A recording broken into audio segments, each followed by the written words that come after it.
Good morning. Hope you're having a great day. Just stopped at Starbucks, okay? By the way, a large coffee at Starbucks is cheaper than Caribou. Again, there's fraud happening at Caribou. But the woman at Starbucks, I asked her to not write on my coffee cup. You know, at Starbucks, they take that black Sharpie and they write on your cup. And I said, hey, can you just not write on my cup? And she goes, oh, really? I go, yeah, you have to? She goes, yeah, if we don't write on your cup, we get fired.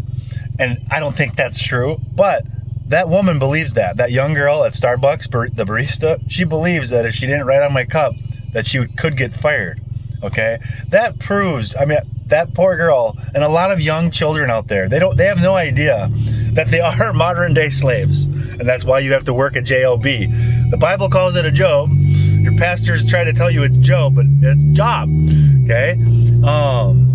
And that I wish you'd be honest to your children. If you're in the lower class, okay, meaning you make under $1 million, okay, even they're lower class, you have no idea how low we are, okay? But if you're in the lower class, be honest with your children. Tell them they are your modern day slaves. We're low class slaves. And it's sad to tell your children that, but that's the truth, okay?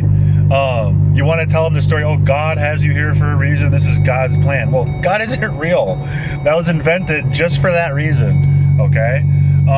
So tell your kids the truth. If your kid goes to a public school, okay, they're being geared up. That's why they go for 8 hours a day to simulate the 8 hours a day job market, J-O-B, also termed slave market. It's modern day slavery, okay?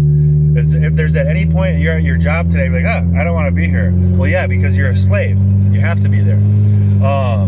So I just wish people to understand that.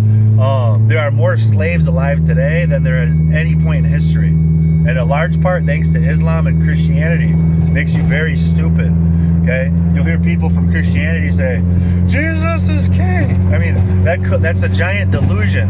King Charles is king. He's the king, not Jesus. Jesus is a figment of your imagination, okay? A story. That's it. A story. Love you.